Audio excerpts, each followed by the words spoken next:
Orang yang angkuh dan sombong akan memakai pakaian yang dicelup dalam cairan tembaga tir.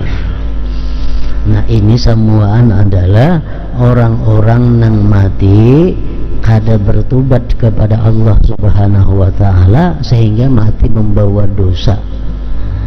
Kalau kita bertobat kepada Allah, dosa apapun yang kita lakukan asal bujur-bujur tobat diterima Allah. Dan di akhirat kada jadi macam itu Bang jadinya. Orang yang biasa jadi sombong, orang yang biasa jadi angkuh, tapi inya tobat sebelum matinya. Nah karena jadi samut nih tadi tukang mahsyar kayaknya. Nang jadi macam ini inya mati kada bertobat kepada Allah Subhanahu wa ta'ala, membawa dosa.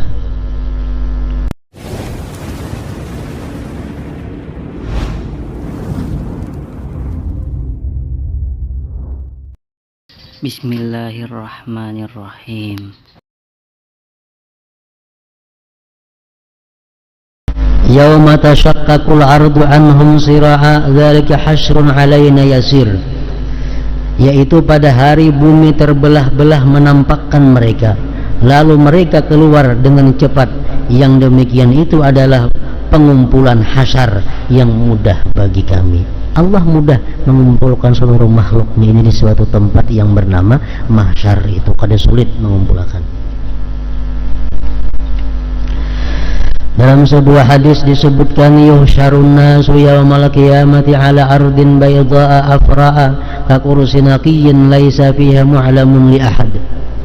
Pada hari kiamat manusia akan dikumpulkan pada sebidang tanah yang putih seperti roti bulat, pipih dan bersih. Di atasnya tidak terdapat bangunan yang dapat digunakan untuk bernaung. Hadis riwayat Bukhari dan Muslim. Yuhsyarun nasu yaumal qiyamah ala thalathati asnafin rukbana wa musyata wa ala wujuhihim. Kelak di hari kiamat manusia akan dikumpulkan dalam 3 kelompok, berkendaraan, berjalan kaki, dan berjalan dengan wajah-wajah mereka macam ular. Jadi perjalanan manusia dari kubur menuju padang mahsyar itu macam-macam. Ada yang diberi tunggangan. Diberi tunggangan ini mungkin orang-orang yang berjuang fisabilillah. Ini diberi tunggangan karena dia waktu itu memakai tunggangan menegakkan kalimat Allah. Lalu dari kubur menuju padang mahsyar diberi tunggangan. Ada yang hanya diberi kekuasaan, kemampuan berjalan kaki. Yang terakhir ini adalah yang berjalan atas wajah mereka merayap, macam ular. Hadis riwayat Tirmidzi. Yub'asun nasu hufatan 'uratan ghurra qad aljamahumul 'araq wa balagha shuhuma adanihim. Manusia akan dibangkitkan tanpa alas kaki, telanjang dan tidak berkhitan. Keringat menguasai mereka dan menenggelamkan mereka hingga mencapai telinga. Jadi secara umum manusia itu dihalau dari kubur menuju mahsyar itu bertelanjangan, dalam keadaan kada bersandalan, dalam keadaan kulub kada bersunat. Ini secara umum. Tapi orang-orang tertentu, orang-orang yang istimewa, ada diberikan Allah macam tadi tunggangan, ada diberikan Allah pakaian, ada diberikan makanan, minuman. Itu kepada orang-orang yang tertentu.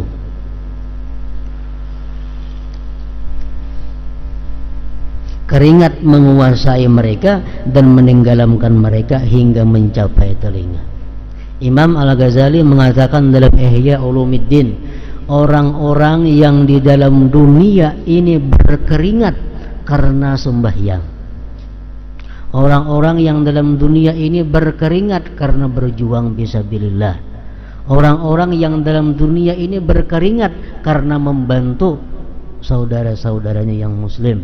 Orang yang dalam dunia berkeringat mencari nafkah yang halal untuk memberi makan keluarganya, itu nanti di akhirat orang yang paling sedikit keringatnya. Dalam dunia sudah bepaloh ini. Orang nang buruh mengangkut barang dapat duit 10.000 sehari, memberi makan keluarga, paluhnya maka luar biasa.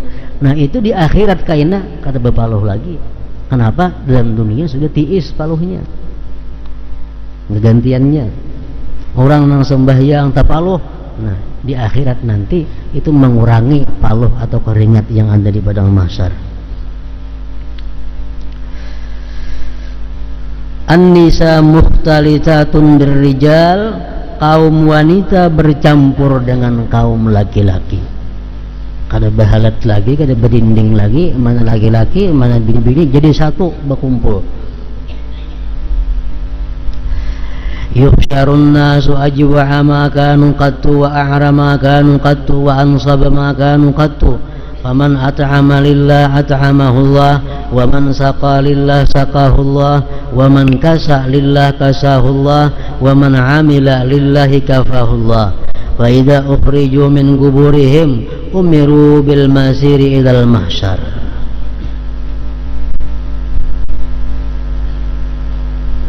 Manusia dikumpulkan dalam keadaan sangat lapar, telanjang, dan sangat lelah. Barang siapa di dunia ini memberi makan karena Allah, maka Allah memberinya makan. Dan barang siapa memberi minum karena Allah, maka Allah memberinya minum. Dan barang siapa memberi pakaian karena Allah, maka Allah memberinya pakaian.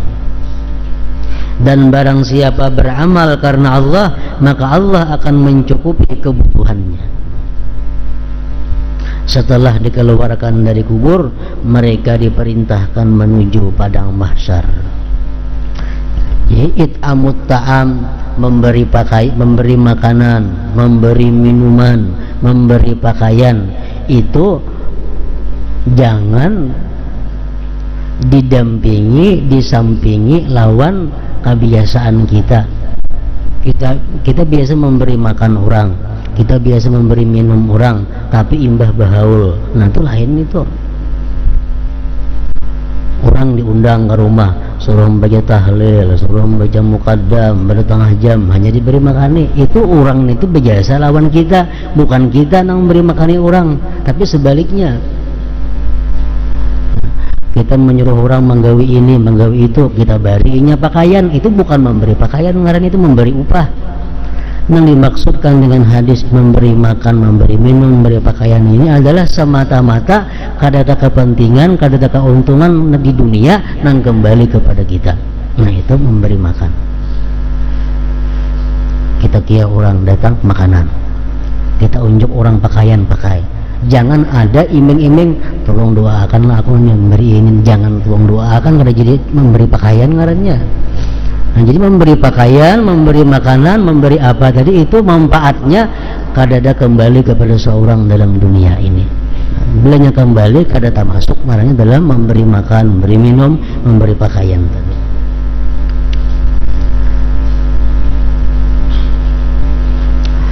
Hadis riwayat Ibnu Abi Dunya, dikatakan bahwa mahsyar terletak di Syam.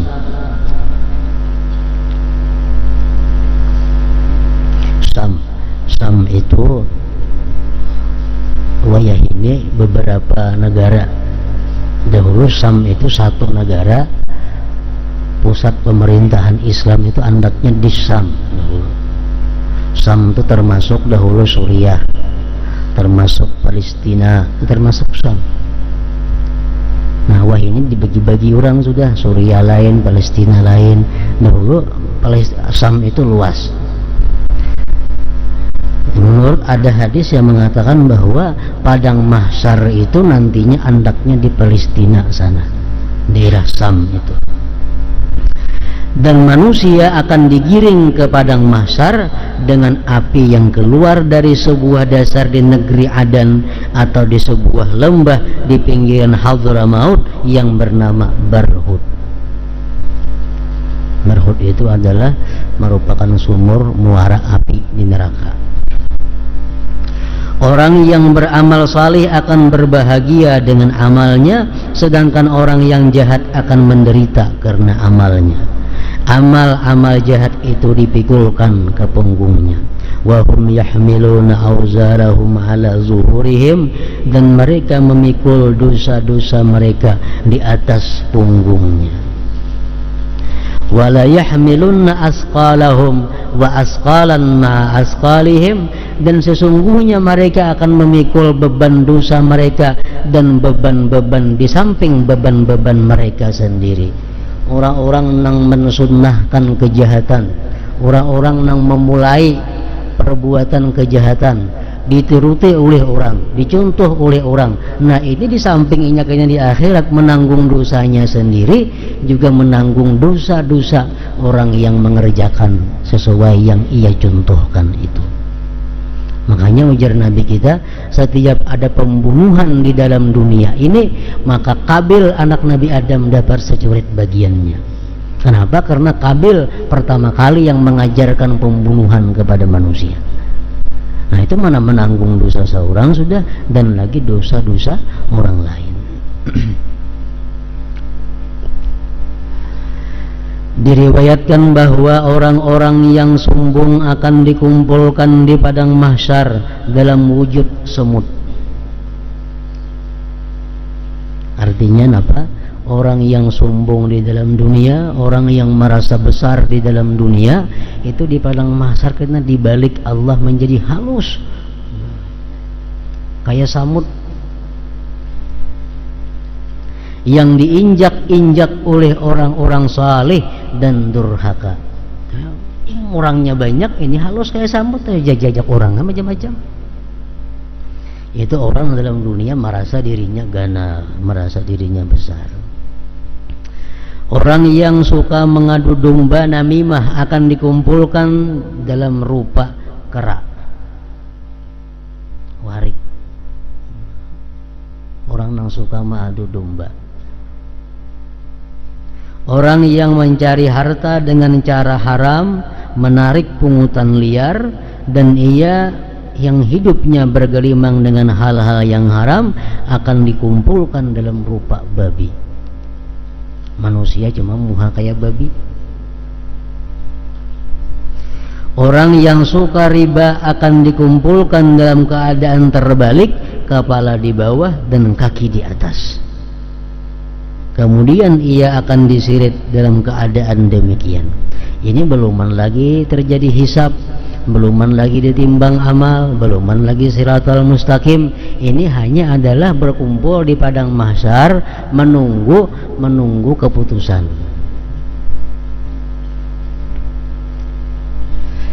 Orang yang berbuat zalim dalam permasalahan hukum, artinya nang mestinya kalah dimenangkan, nang mestinya manang dikalahkan, nang mestinya lulus kada lulus, nang mestinya kada lulus. Nah, orang yang berbuat zalim dalam permasalahan hukum, dia akan dikumpulkan dalam keadaan buta, dalam keadaan kada melihat. Orang yang berbangga diri dengan amalnya akan menjadi bisu dan tuli. Para qadhi dan ulama yang ucapannya bertentangan dengan perbuatannya akan menggigit-gigit lidah mereka sendiri. Qadhi, orang yang menghukumkan hukum agama kepada manusia. Ulama, orang-orang yang mendakwahkan kebaikan kepada manusia, mendakwahkan kebaikan manusia, tapi dia belum melaksanakan apa yang dia dakwahkan itu. Orang yang menyakiti tetangganya, tangan dan kakinya akan menjadi buntung. Orang yang suka menuntut seseorang yang tidak bersalah ke hadapan penguasa, maka ia akan disalib di batang-batang kurma. Orang yang tidak mengeluarkan zakat dan suka menikmati berbagai syahwat, bau tubuhnya akan lebih busuk daripada bangkai. Orang yang angkuh dan sombong akan memakai pakaian yang dicelup dalam cairan tembaga tir. Nah, ini semuaan adalah orang-orang yang mati kada bertobat kepada Allah Subhanahu wa ta'ala, sehingga mati membawa dosa. Kalau kita bertobat kepada Allah, dosa apapun yang kita lakukan asal bujur-bujur tobat diterima Allah. Dan di akhirat kada jadi macam itu Bang jadinya. Orang yang biasa jadi sombong, orang yang biasa jadi angkuh, tapi inya tobat sebelum matinya. Nah, kada jadi samut nih tadi tukang mahsyar kayaknya. Nang jadi macam ini inya mati kada bertobat kepada Allah Subhanahu wa taala, membawa dosa. Dalam sebuah hadis disebutkan bahwa kelak manusia akan dikumpulkan di sebuah tanah lapang dan kemudian Allah menyerukan panggilan. Pandangan mereka sangat tajam, matahari sangat dekat, 1 mil jaraknya dari kepala mereka. Keringat mereka membanjiri bumi dengan kedalaman 70 hasta. Kelak ada orang yang berada di bawah naungan sedekahnya. Barang siapa menangguhkan tagihan hutang kepada seseorang yang sedang mengalami kesulitan atau menghapuskan hutang itu, maka Allah akan menempatkannya di bawah naungan aras. Ini tanggal 5 ini sampai sudah hutang si Fulan itu lawan aku. Begitu tanggal 5 dicari jam sampai sudah tanggal nah hutang. Udah si bulan aku maaf ya, kada berduit, ada hawa bayar dahulu ya kada apa-apa. Nah itu artinya apa? Menangguhkan. Orang kada berduit, kada dipaksa, kada disita setidaknya, kada disita kursinya, kada dibawa bulik tipinya, itu artinya kada menangguhkan. Orang yang menangguhkan kepada orang yang berhutang yang kada kawa bayar itu di hari kiamat nanti akan dapat naungan arasnya Allah Subhanahu wa ta'ala. Diriwayatkan bahwa ada 7 kelompok manusia yang akan mendapatkan naungan dari Allah di hari yang tidak ada naungan kecuali naungannya. Pada hari itu orang kafir berkata, Tuhanku, lapangkan aku meskipun ke neraka. Jadi berapa lawasnya Allah menghisap manusia di padang mahsyar itu tergantung keadaan kita. Kalau kita orang yang jahat, mungkin rasanya beribu-ribu tahun kita menunggu giliran kita hanya dihisap oleh Allah. Nah kalau orang-orang yang baik mungkin hanya sekejap mata dia mengalami hari hisap, hari mahsyar itu. Sampai Rasulullah SAW memberikan syafaatnya. Allah Ta'ala mewahyukan wajah rabbuka wal malaku saffan saffa waji'a yawma idin bi jahannam yawma idin yatadhakkarul insanu wa anna lahu dzikra yaqulu ya laitani qaddamtu li hayati. Dan datanglah Tuhanmu sedang para malaikat berbaris-baris, dan pada hari itu diperlihatkan neraka jahannam. Dan pada hari itu ingatlah manusia akan tetapi tidak berguna lagi baginya. Dia berkata, alangkah baiknya kiranya dulu aku mengerjakan amal saleh dalam masa hidupku itu. Di akhirat itu bukan masa beramal saleh. Di akhirat bukan masa minta maaf. Di akhirat bukan masa minta ampun lawan Tuhan. Di akhirat bukan masa minta ampun lawan kawan. Itu sudah masanya pembalasan. Waji'a bin nabiyyina wasyuhada wa qudiya bainahum bil haqqi wa hum la yuzlamun. Dan didatangkanlah para nabi dan para saksi dan diberi keputusan di antara mereka dengan adil dan mereka tidak dizalim.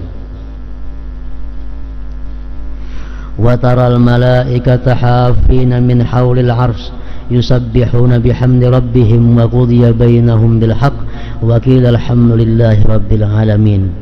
Dan kamu akan melihat para malaikat melingkari aras bertasbih sambil memuji Tuhan mereka, dan diberi keputusan di antara hamba-hamba Allah dengan adil, dan diucapkan segala puji bagi Allah Tuhan alam semesta. Fala nas'alanna alladhina ursila ilaihim wa la nas'alanna al-mursalin wa la naqussanna alaihim bi'ilmin wa ma kunna ghaibin wal waznu yawma izinil haqq faman thaqulat mawazinuhu fa ulaika humul muflihun. Maka sesungguhnya kami akan menanyai umat-umat yang telah diutus rasul-rasul kepada mereka, umat Nabi kita ditakuni oleh Allah, wahai umat Nabi Muhammad, apakah Muhammad sudah menyampaikan risalah kepada kalian? Umat Nabi Nuh ditanya, umat Nabi Musa ditanya, apakah Nabi itu sudah menyampaikan risalah kepada mereka? Dan sesungguhnya kami akan menanyai pula rasul-rasul, maka sesungguhnya akan kami kabarkan kepada mereka segala yang telah mereka perbuat, sedang kami mengetahui keadaan mereka, dan kami sekali tidak jauh dari mereka. Timbangan pada hari itu ialah kebenaran, keadilan. Maka barang siapa timbangan kebaikannya berat, maka merekalah orang-orang yang beruntung. Rasulullah pernah ditanya oleh Siti Aisyah radhiyallahu an. Ujar Aisyah, wahai Rasulullah, kapan atau di mana di akhirat itu kita saling tidak mengenal lagi? Nah, Rasulullah menjawab, ada beberapa tempat yang mana di akhirat itu nanti kita akan kenal satu dengan yang lainnya. Pertama, ketika waktu ditimbang amal. Karena sekecil apapun amal kebaikan kelihatan, sekecil apapun amal keburukan kelihatan. Nah, waktu proses penimbangan amal itu kita kadang memikirkan siapa-siapa, yang kita pikirkan adalah hanya diri kita sendiri. Nah, yang kedua, di waktu siratal mustaqim, melintas siratal mustaqim, itu kita akan memikirkan siapa-siapa, hanya diri kita masing-masing. Nah, jadi timbangan amal kebaikan, timbangan amal kejahatan, itu kalau kita tadi mati kada bertobat lawan Allah Subhanahu wa ta'ala. Kalau kita matinya sempat tobat, sempat kembali kepada Allah, nah timbangan buruk itu kan ada lagi kosong, hanya timbangan yang baiknya. Maka barang siapa timbangan kebaikannya berat, maka merekalah orang-orang yang beruntung. Nah, di situ dalam sebuah hadis disebutkan bahwa seluruh anggota tubuh manusia akan